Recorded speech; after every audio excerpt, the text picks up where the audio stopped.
Arturo Barba, ayer queríamos platicar contigo, querido Arturo, nos ganó la agenda, nos ganó el horario, pero, a ver, los científicos a los que deberíamos de ponerle siempre atención y por desgracia son a los que menos tomamos en cuenta o los tomamos en cuenta hasta el final.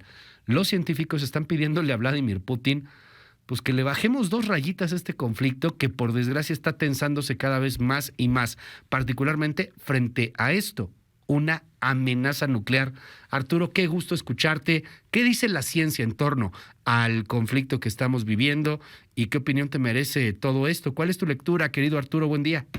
¿Qué tal, Luis? Buen día. La verdad es que el gobierno mexicano ha reaccionado muy lentamente ante esta situación. Recordemos que durante los primeros 2 días de la invasión no hubo una enérgica condena a estas actividades, y lo mismo está ocurriendo con las armas nucleares, con esta alerta de Vladimir Putin, y esto es doblemente grave porque en México fue justamente donde se estableció el primer tratado para controlar este tipo de armas, que es el Tratado de Tlatelolco, para la proliferación de las armas nucleares.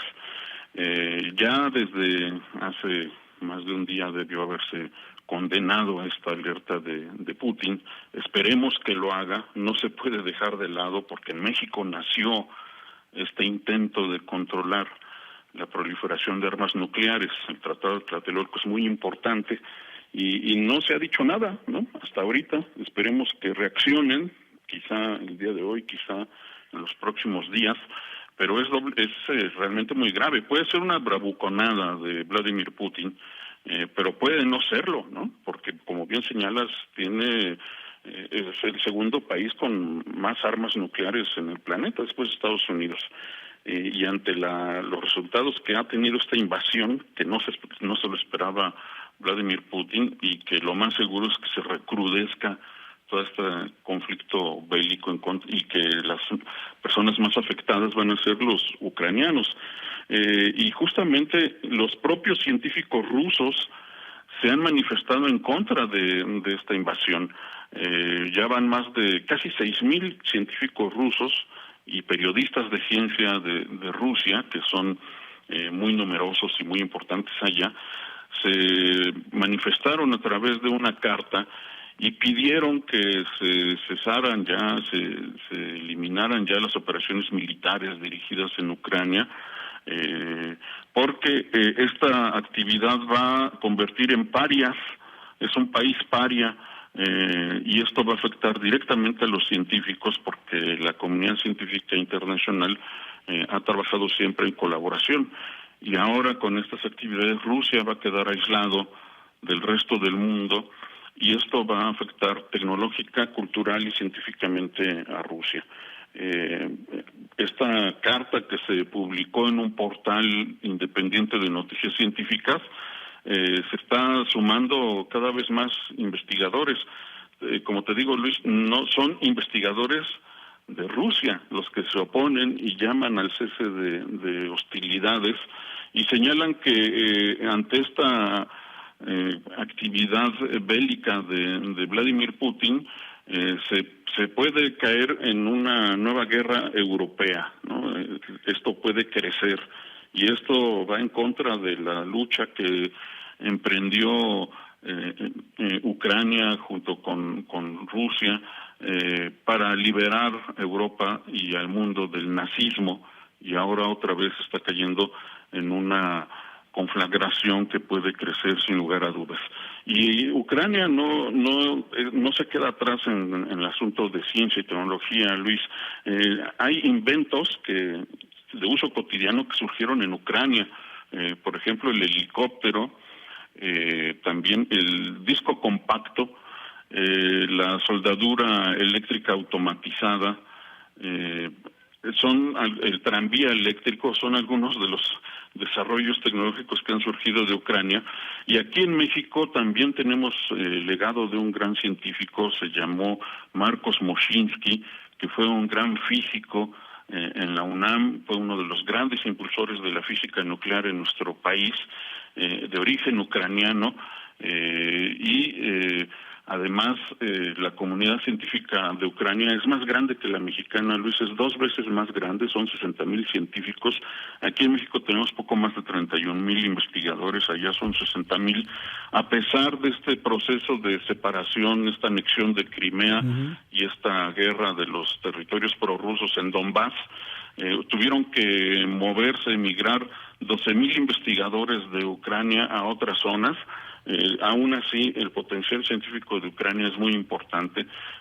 Tiene investigadores de gran nivel en diversos campos, por ejemplo, los materiales avanzados, la investigación aeroespacial, la tecnología informática, la astronomía, la biotecnología, la tecnología agrícola, y cada año Ucrania genera 7,000 doctores en ciencias, el triple de México. México genera alrededor de 2,000 doctores en ciencias que se pueden dedicar a la ciencia de tiempo completo, y también Ucrania dedica un poco más de la mitad un poco más de la inversión en México a ciencia y tecnología, mientras nosotros dedicamos el 0.4% del PIB a ciencia y tecnología. Ucrania dedica el 0.5% de su PIB, así es que Ucrania, toda esta actividad científica que les ha costado mucho trabajo poder impulsar, porque cuando cuando desapareció la Unión Soviética y se convirtió en un país independiente, más o menos cerca del 40% de la comunidad científica de Ucrania emigró del país, y algunos de ellos vinieron aquí a México, Luis. México recibió a varios investigadores de origen ucraniano. Claro. Vinieron aquí al Instituto Politécnico Nacional, por ejemplo, de manera destacada, y a otras instituciones públicas. Entonces, ante esta escalada, por supuesto, van a ser afectados las instalaciones científicas, los laboratorios científicos. Las investigaciones, los avances. Qué interesante lo que me dices, querido Arturo, perdón por la interrupción, pero es que, a ver, Ucrania, que tiene una economía menor a la mexicana, de hecho, que tiene un desarrollo económico menor en ese sentido, que es un país independiente, que le ha costado muchísimo trabajo, que ha tenido ahí las tentaciones autoritarias, etcétera. O sea, Ucrania, y lo comparas con México, tiene el doble de investigadores, el doble de científicos. A lo mejor por eso es que tengas también una sociedad tan crítica, ¿no? Y que esté movida como está movida ahorita. Sí, el nivel educativo es mucho más alto. Como te digo, se forman cada año 7,000 doctores en ciencias, mientras aquí se forman 2,000. Sí, es mucho más crítico. Le han impulsado de manera importante la formación a niveles universitarios y de posgrado. Y esto es un paso adelante de lo que está haciendo México. En Ucrania hay mucha corrupción, como aquí, pero todos coinciden en la importancia estratégica de impulsar la ciencia y la tecnología. De hecho, una de las áreas de investigación también muy importante es la investigación militar. Y ante estas circunstancias seguramente se van a ir más recursos a este tipo de investigaciones con objetivos militares, y es natural, ¿no? Es de entenderse dadas las circunstancias de Ucrania ante la amenaza permanente de Rusia. También es muy importante señalar, Luis, que desde hace varios años han impulsado mucho la economía digital. El uso de Internet, de la sociedad, el consumo de la informática, del impulso de los negocios a través de las tecnologías digitales, está tomando cada vez más importancia. De ahí que Elon Musk ya restableció la conexión de Internet. Esto creo que es algo muy importante porque es fundamental ahora. En los primeros días de ataque de Rusia, se suspendieron las comunicaciones, las telecomunicaciones, el servicio de Internet, que ahora fue restablecido porque Ucrania le ha apostado mucho a la nueva economía del conocimiento basado en las tecnologías digitales. Así es que, Luis, yo creo que esto va a tener efectos realmente impredecibles, pero van a ser catastróficos para la ciencia ucraniana, y también, aunque no lo no lo quiera Nos así pega. Putin, también para la ciencia rusa.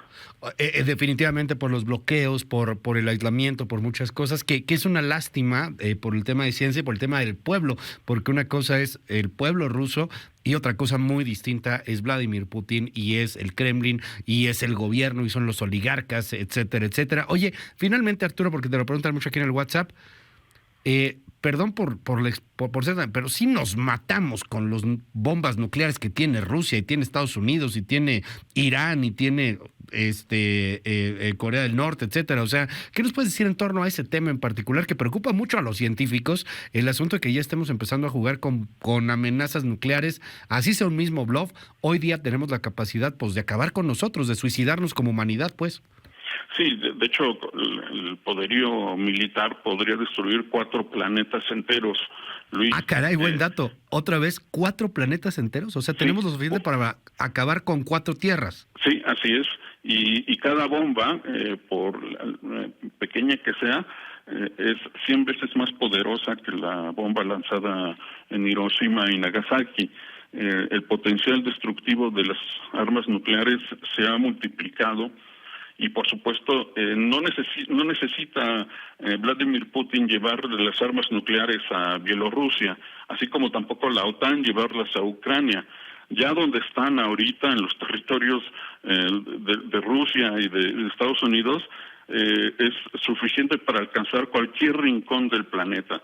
No necesitan ponerse en las fronteras, ya donde están en sus bases, en sus propios territorios, pueden alcanzar cualquier rincón del planeta porque son cohetes que pueden trasladarse de un continente a otro. Querido Arturo, gracias. Te seguimos en tu red y seguimos también tu página de internet donde das muy buena cobertura de este tema. Sí, sapiensideas.com y en su tinta en Noticias MBS, Luis. Mil gracias, querido Arturo. Al contrario, Luis. Te mando un gran abrazo. Gracias.